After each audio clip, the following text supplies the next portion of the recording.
Welcome back guys to filmy Rasam.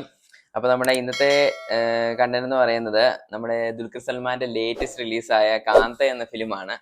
അപ്പോൾ തീർച്ചയായിട്ടും നിങ്ങൾ എല്ലാവരും കേട്ട് കാണും കാന്ത എന്ന ഫിലിമിനെ കുറിച്ച്. അത്യാവശ്യം ഫേമസ് ആയിട്ടാണ് തന്നെയാണ് ഇറങ്ങിയേക്കുന്നത്. അതിനകത്ത് നമുക്ക് ദുൽഖറിന്റെ ഒരു പെർഫോമൻസ് ഉണ്ടെന്ന് ഓൾറെഡി എല്ലാവരും എക്സ്പെക്ട് ചെയ്തിട്ട് തന്നെയാണ് ആ പടത്തിന് കയറുന്നത്. അപ്പോൾ നമുക്ക് പടത്തിനെ കുറിച്ച് പറഞ്ഞു തുടങ്ങുകയാണെങ്കിൽ, ആദ്യം ഈ പടം ഡയറക്റ്റ് ചെയ്തിരിക്കുന്ന സെൽവമണി സെൽവരാജ് ആണ്. പിന്നെ അതിനകത്ത് സ്റ്റാർ കാസ്റ്റ് ചെയ്തിരിക്കുന്നത് ദുൽഖർ സൽമാൻ എല്ലാവർക്കും അറിയാം. പിന്നെ നമ്മുടെ ഇതിനകത്ത് ഭാഗ്യശ്രീ എന്ന് പറയുന്ന ഒരു ആക്ട്രസ് ആണ് ലീഡ് ചെയ്യുന്നത്. പിന്നെ ഇതിനകത്ത് സാമുദ്രികനി ഉണ്ട്. സാമുദ്രികനി ഇതിനു മുമ്പ് ഫിലിംസിൽ യൂഷ്വലി ഡയറക്ടറാണ്, അല്ലാണ്ട് വില്ലൻ റോൾസ് ചെയ്യുന്ന ആളാണ്. നമ്മുടെ അങ്ങ് വൈകുണ്ഠപുരത്തിനകത്തൊക്കെയുള്ള വില്ലൻ. അപ്പൊ നമുക്ക് ഈ പടത്തിനെ കുറിച്ച് പറഞ്ഞു തുടങ്ങുകയാണെങ്കിൽ, ഈ പടം ഒരു ഒരു എന്താ പറയാ, ഒരു മസ്റ്റ് വാച്ച് തിയേറ്റർ ആണോ അതെയോ തിയേറ്ററിൽ തന്നെ പോകേണ്ട ആവശ്യം ഉണ്ടോ എന്ന് ചോദിച്ചാല് ഇത് ഡിപ്പെൻഡ്സ് ഓൺ ദി പേഴ്സൺ. കാരണം വളരെ ഇത് ശരിക്കും ഇത് എല്ലാവർക്കും ഇഷ്ടപ്പെടുന്ന ഒരു ടൈപ്പ് പടമല്ല ഇത്. എനിക്കറിയില്ല, ഞാൻ കുറെ ഇപ്പോ റിവ്യൂസ് ഒക്കെ എന്താ വരുന്നത് എനിക്കറിയില്ല. പക്ഷെ തീർച്ചയായിട്ടും ഇത് എല്ലാവർക്കും ഇഷ്ടപ്പെടുന്ന ഒരു രീതിയിലല്ല ഈ പടം അവർ എടുത്തു വെച്ചിരിക്കുന്നത്. ചിലവർക്ക് ഇഷ്ടപ്പെടും, ചിലവർക്ക് ഇഷ്ടപ്പെടും. ഈ ചിലവർക്ക് ഇഷ്ടപ്പെടും എന്ന് പറയുന്നത് തന്നെ ചിലപ്പോൾ ഒരു വളരെ ലെസ് പോപ്പുലേഷൻ ആയിരിക്കും ഇഷ്ടപ്പെടും എന്ന് ഞാൻ പറയുന്നത്. കാരണം ഒരു വളരെ സ്ലോ ഫേസിൽ നീങ്ങുന്ന ഒരു ത്രില്ലിംഗ് ആയിട്ടൊരു പടമല്ല ഇത്. ഇത് വളരെ സ്ലോ ഫേസിലാണ് നീങ്ങുന്നത്. പ്രത്യേകിച്ച് എക്സൈറ്റ്മെന്റോ അല്ലെങ്കിൽ മാസോ അല്ലെങ്കിൽ ഇങ്ങനെ നമ്മളെ ഒന്ന് കുരുതിരിപ്പിക്കുന്ന സീൻസ് അങ്ങനത്തെ ഒന്നും പ്രതീക്ഷിച്ച് പോകണ്ട. ഇത് അങ്ങനത്തെ ഒരു ദുൽഖർ സൽമാൻ പടമല്ല ഇത്. അത് ദുൽഖർ സൽമാന്റെ വേറെ ഇൻഡസ്ട്രികളിലുള്ള പടമാണ്. നമുക്കറിയാം സീതാരാമം അല്ലെങ്കിൽ കണ്ണും കണ്ണും കൊള്ളയെടുത്തൽ, ആ പടങ്ങളിലൊക്കെ ഉള്ള പോലത്തെ ഒരു ദുൽഖർ സൽമാന്റെ പെർഫോമൻസ് അല്ല ഈ പടത്തില്. ഈ പടം എന്ന് പറയുന്നത് തികച്ചും ഒരു ഒന്നാമത്തെ കാര്യം, ഇത് പണ്ടത്തെ കാലഘട്ടത്തിൽ ഒരു പടം കാണിക്കുന്നതാണ്. ഇതിനകത്ത് അവര് മെയിൻ ആയിട്ട് ഉദ്ദേശിക്കുന്ന ടോപ്പിക് എന്ന് പറയുന്നത് പണ്ടത്തെ ഡയറക്ടേഴ്സും ആക്ടേഴ്സും തമ്മിലുള്ള ഈഗോയിസ്റ്റിക് ആയിട്ട് സിനിമ ഷൂട്ട് ചെയ്യുന്ന സമയത്തുള്ള പ്രശ്നങ്ങൾ.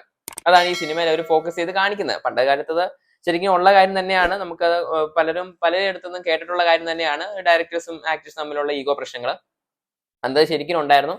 അതാണ് അവർ ഹൈലൈറ്റ് ചെയ്ത് കാണിക്കാൻ നോക്കിയിരിക്കുന്നത്. പിന്നെ അതിന്റെ മേളില് ഈഗോ മാത്രമല്ലാണ്ട് മിസ്അണ്ടർസ്റ്റാൻഡിങ് കാരണം ഉണ്ടാകുന്ന ഓരോ പ്രശ്നങ്ങളും, ഇവരുടെ രണ്ടുപേരുടെ ഈഗോ പ്രശ്നങ്ങൾ കാരണം പുതുതായിട്ട് വന്ന ഒരു നടിക്ക് ഉണ്ടാവുന്ന നടീനെ അഫക്ട് ചെയ്യുന്ന കാര്യങ്ങളും ഇതൊക്കെ റിലേറ്റ് ചെയ്താണ് പടം പോകുന്നത്.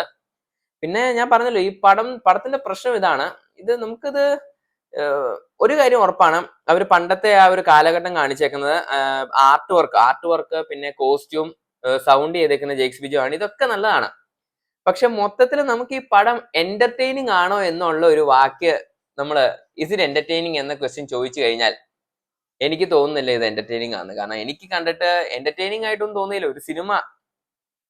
അത് ഇച്ചിരി കഷ്ടപ്പെട്ടാണ് ഇരുന്ന് കണ്ടുകൊണ്ടിരുന്നത്. കാരണം ഇത് സമയം പോകുന്നില്ലാത്ത പോലെ നമുക്ക് തോന്നും. ശരിക്കും ലാഗ് അടിക്കുന്നതിന് കാരണം വേറൊന്നുമല്ല, ത്രില്ലിംഗ് ആയിട്ട് പടത്തിൽ പ്രത്യേകിച്ച് ഒന്നും തന്നെ കാണാനില്ല ത്രില്ലിംഗ് ആയിട്ട്. അപ്പൊ ത്രില്ലിംഗ് ആയിട്ട് ഇല്ലാത്തതുകൊണ്ട് തന്നെ നമ്മൾ കുറച്ച് കഷ്ടപ്പെടും. ഈ സിനിമ ഒരു ലെവലിൽ എത്താൻ വേണ്ടി നമ്മൾ കുറച്ച് കഷ്ടപ്പെടും. ഫസ്റ്റ് ഹാഫ് പിന്നെ കുഴപ്പമില്ലാത്ത രീതിയിൽ പോയി. എന്നാലും എനിക്ക് ഫസ്റ്റ് ഹാഫിൽ തന്നെ ഇച്ചിരി ബോർ അടിച്ചു. പക്ഷെ സെക്കൻഡ് ഹാഫിലും ഞാൻ ഓർത്തിന് പടത്തിനൊരു കമ്പാക്ക് നടത്തുന്നു. പക്ഷെ സെക്കൻഡ് ഹാഫിലും വലിയ കാര്യമായിട്ടൊന്നും ഇല്ല. ഈ ഒരു ലെവലിൽ തന്നെ പോയി നമുക്ക് ആ പടം എന്റർടൈനിങ് ആവില്ല. ഇതാണ് ഇതിന്റെ ഏറ്റവും വലിയ പ്രശ്നം. പടം എന്റർടൈനിങ് ആവുന്നില്ല. അപ്പൊ അതൊരു പ്രശ്നമാണ്.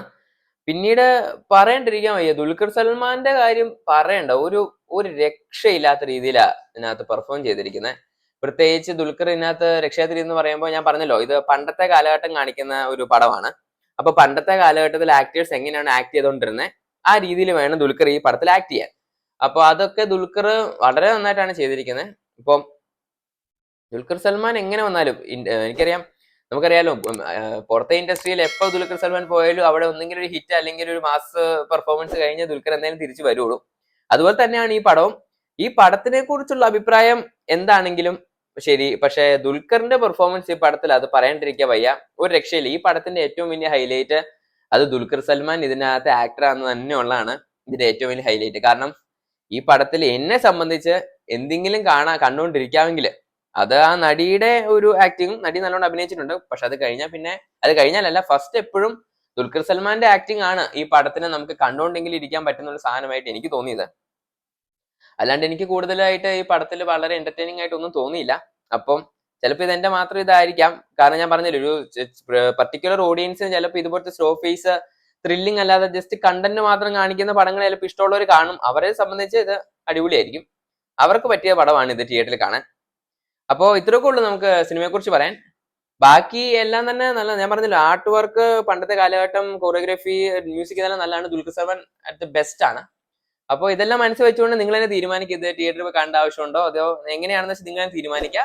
അപ്പോൾ നിങ്ങൾക്ക് ഈ വീഡിയോ ഇഷ്ടപ്പെട്ടെങ്കിൽ ലൈക്ക്, ഷെയർ ആൻഡ് സബ്സ്ക്രൈബ്. ഇത്രയൊക്കെ ഉള്ളൂ നമുക്ക് കാന്തയെ കുറിച്ച് പറയാൻ. അപ്പോൾ മറ്റൊരു വീഡിയോയിൽ വീണ്ടും കാണാം.